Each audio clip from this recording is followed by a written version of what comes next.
Hello, and after releasing a video about Andromeda Emerald Sea, of course it would be logical to make a video about Solaris that received the name Stellar Horizon.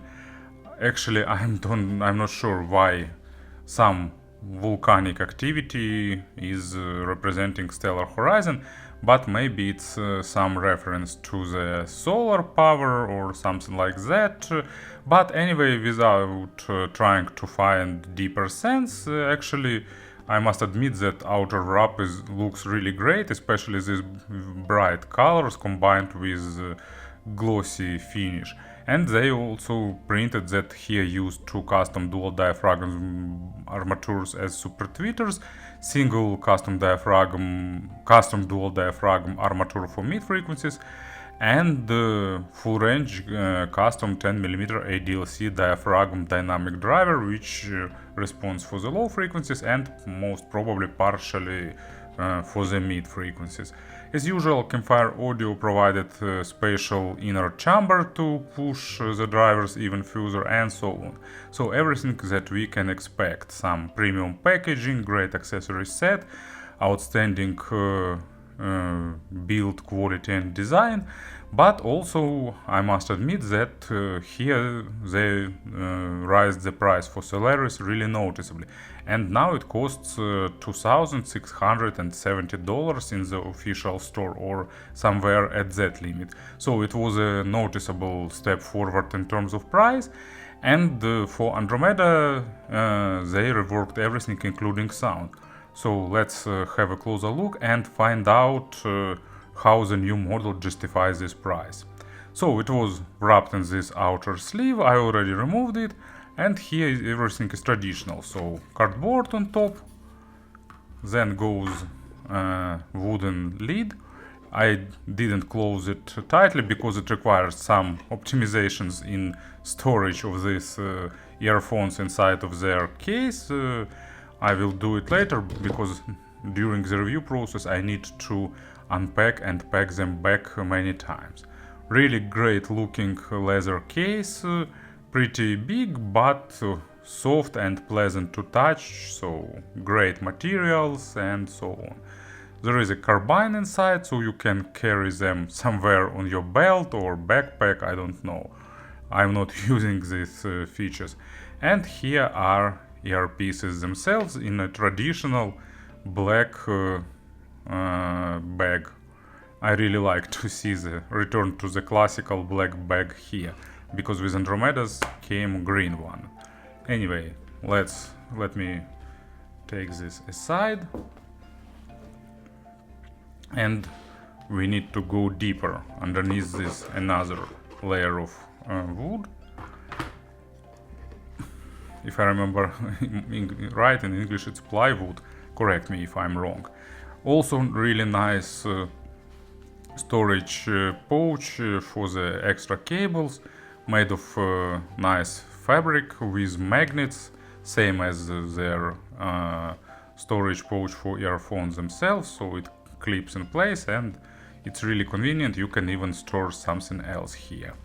Campfire Audio decided that instead of inventing some system for the cable management or some replaceable jacks, they just put into the accessory set 3 cables with all 3 popular types of connections. So here is 2.5mm one. I won't unwind it now because they are pretty hard to wind back. And here is Pentagon version. And 3.5mm came with earpieces themselves. Also here we getting set of tips.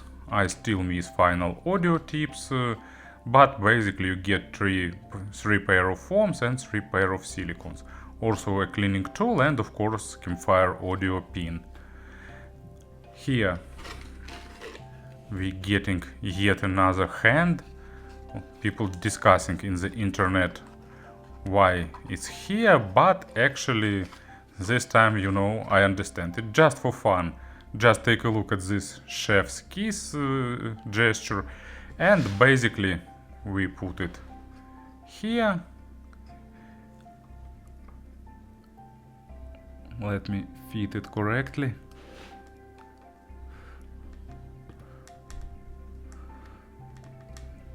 We put it here and we got a wall, a hand hanging on the wall, so we can put earpieces here or something like that. But basically main usage of this feature, of course, is for all reviewers to make some stylish photography of the earphones hanging on this hand. And a lot of different papers, including this Campfire audio. I'm not sure, it's probably a trading card, so you need to collect them all. Another paper with unique serial number, some interesting stuff. As you can see, in terms of accessory set, it's just great. I'm pretty sure there is no need to say that design is absolutely perfect here.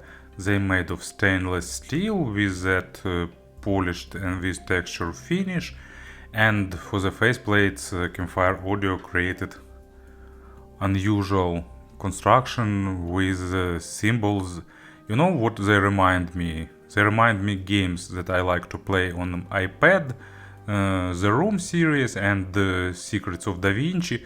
They often have such symbols referring to some astrology, alchemistry or something like that, and actually it's some looks like some ancient stellar schema or something like that, really unusual and attractive.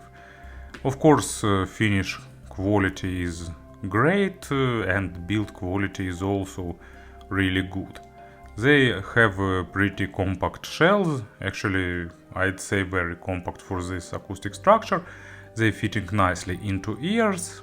As you can see, spouts have average length, and the sound isolation is also about more or less on average level. It's enough for noisy street or public transport. And as usual, we see here top-notch work with metal. This grill, lip and the spout themselves looks superb. So let me put tip back, or here it is.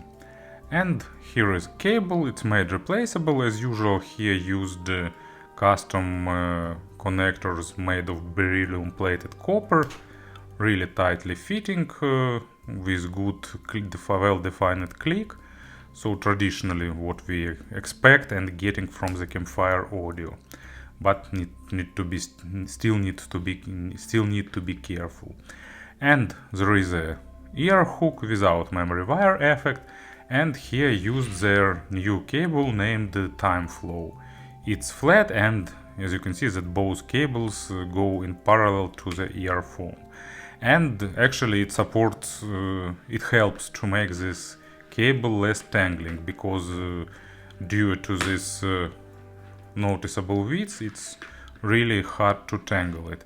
So here two cables go to the splitter, and even chin slider is present here. And after this splitter, let me move chin slider because it fits really tightly, and I want to show you that it's definitely present here, so you can stretch it if you'd like. But actually cable is pretty soft, so I'm not getting any microphonics with it. And here goes 4 cables in parallel down to the connector. So it can be used 3.5mm or Pentacon or 2.5mm, any type you'd like. So in general, as you can see, build quality is really good too. And of course about the sound, I gave them about 60 hours of burn-in, and during first 20 hours sound signature changed in a pretty noticeable way. So if you'll decide to get them, burn them in for at least 20 hours or better 30. Of course, if you'll start listening them out of the box, nothing bad will happen. Just keep in mind that sound signature will change in time a little bit. The difference is not drastic, but at the same time it's noticeable. And of course spend some time trying different tips, and it's better to try some third-party options. I haven't mentioned that in Andromeda video, but these earphones are sensitive to tips. Actually, all earphones are sensitive, but here with different tips you can get pretty interesting results. And speaking about the sound of this Solaris per se, it's actually a noticeable step forward from the regular Solaris. It's more natural, more balanced, more dynamic, better refined, and with better stage. But at the same time, it's lacking a lot of Solaris coloration, and that means that if you use two previous Solaris, it's better to listen to new ones before buying, because experience is pretty different. Not like night and day difference, but still it's here. And bass goes deep, it's pretty impactful, and it has really well balanced amount of weight. I've seen some complaints about impact here, about punch and about weight, but to my ears they have more than enough punch, and both in the deeper layers of bass and in the mid bass, and the amount of weight is about the perfect for me, so I really like that they are not bass heavy, at least to my ears. Maybe with some sources you can get more low frequencies, but for me it's just like a really good balance. Of course, it's really technical with sheer amount of small nuances typical for the high-end earphones, so you get all the small nuances of real instruments that goes to the deep areas of sonic spectrum, like double bass, organ, I don't know, some what we've got also cello and so on. And it will give you good sense of naturalness, deep immersion into music. But with electronic music and pop music I also like the bass. It's punchy, it's weighty, and in terms of quantity it's just perfect for me. But if you used to some really bass heavy representation, maybe you need to find something else. And the first example, it's like, typical audiophiliac record. It's Dave's true story, Walk on the Wild Side from Rock Reimagined, and here we've got nice drums that goes pretty deep bass, and all that recorded perfectly, so you can enjoy this rich texturing that these earphones give you. You can enjoy the amount of nuances, details, textures, and all that other stuff. And the second example, it's Massive Attack, Teardrop. I like this album, I like this track, and it has a lot of different bass, like deeper resonating one, layered mid bass one, so a lot of bass to enjoy, to listen to different aspects of low frequencies, and this model delivers it really well to my ears.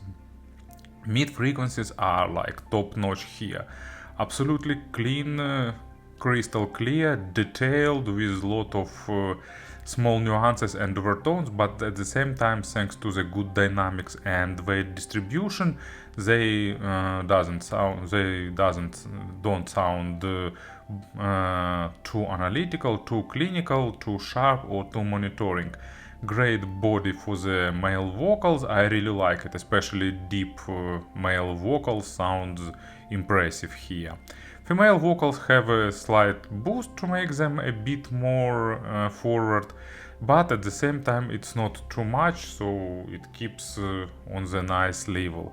And a great feature of these earphones is actually a huge stage. It's not like diffused or something like that, it's pretty big, and with really exact positioning of the instruments, with the distinguishing size, with proper space between them, and really good depth layering too, with proper depth separation, so everything is really natural and immersing into the concert hall audience or studio, of course, if it's present in the record. They are critical for the quality, of course, because better quality of record means better results here. But you know, if you're buying some expensive sport car, you most probably need some good quality gasoline. And first example for the mid frequencies, it's actually not the example of perfect record, but it demonstrates a lot of interesting things here. It's Princess of the Universe, Queen, also as known as the Highlander main theme. I liked it in my childhood, but I learned that it was Queen much later. But first of all, it starts with that chorus singing, and thanks to the spacious stage, you instantly getting that effect of epicness. You getting really good sense of width, and then appears drum that also sound really full-bodied and really well present, and that adds even more sense of epicness, because you kind of getting this feel of Scottish brave warriors fighting each other with swords, and not only Scottish later on, but you definitely get immersed into this track, understanding that it was created as an epic. And second example, it's Powerwolf, Amen and Attack, or how you will call it from now on, a banana tank.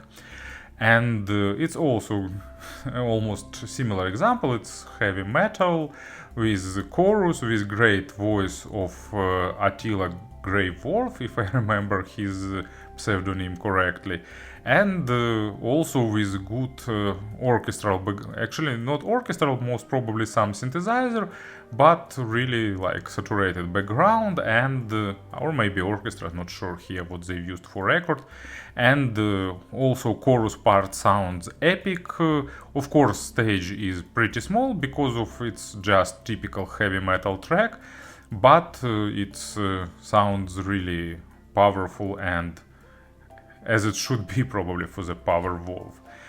And the treble, actually it's close to perfection, like slightly a hint of added energy, but not too much, not sharping too analytical or too bright for me, but of course it depends on your treble sensitivity.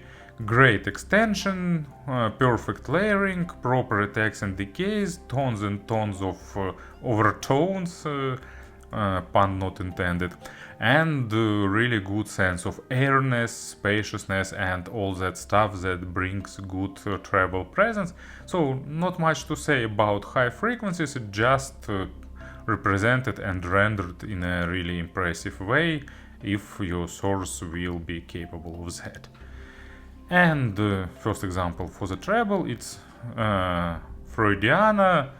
I consider that as Alan Parsons project, but in it's not totally fitting into Alan Parsons discography. It's more like cooperation project, but still it's a really great underestimated album. I really recommend you to listen to it.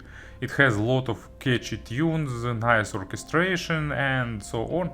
You know who Alan Parsons, who is Alan Parsons and what he did, so probably you know what to expect. And I really hope that vast majority of my audience heard this album and in general familiar with Alan Parsons' works. And here you're getting like a lot of chorus, a lot of orchestral part that goes to the treble area, all is lightweight, and these earphones represented greatly with good amount of air saturation. And last example, it's, as you can see, world's greatest audiophile vocal recordings, volume 3. Not sure about world's greatest, but they are really impressive. And what surprised me the most, actually, when I first listened to this album, I haven't read the name of the track, but then I understand that it's Metallica's cover, but in totally different genre, with great vocals, with a lot of different percussions, not heavy but saturated with air, with that small nuances, perfectly recorded. Unfortunately, not like Metallica did record their and justice for all. So great experience if you're a fan of Metallica or good vocal recordings, so it fits both sides. And these earphones represented greatly with a lot of overtones, so airness and all that stuff. So to summarize, really natural, rich, saturated, engaging earphones that does almost everything really really well, and a lot of parts done greatly. Speaking about the comparisons, of course, main question is the previous Solaris, and unfortunately I haven't heard Solaris 2020 version. I own that version with pearl faceplates, limited one that it was. And compared to that model, this one is more natural, and because of that sounds more natural, with less bass but with better definition and better texturing, with more refined treble and with less energy, added energy to the treble, so high frequencies sound more natural too. And the mids are about the same, but because of less accent on the edges of range, it sounds more balanced, and mid sounds more saturated too. In terms of price difference, it's a subjective thing. Of course, they are not like 2 times better or like, 60% better. What was that price rise? But it's common in the top segment, you paying more and more to get some viable difference, and in that aspect, new price makes sense. Of course, it would be great to get this sound for the previous price, but unfortunately price is higher, but at least sound is definitely more refined here. And anyway, top of the line segment of earphones doesn't correspond to any laws of price to quality ratio or something like that. You're paying just to get the best. Compared to the Andromeda Emerald C, it's also worth extra money, because here you'll get less bass, but at the same time it's better defined and also more refined treble. What I recently reviewed? I reviewed Noble Audio Viking Ragnar, but it's like two something more times expensive, and it's more natural, more focused on the micro contrast and so on. So that was like main reference points to me. Thank you for listening this review, thank you for your attention, and of course have a great day.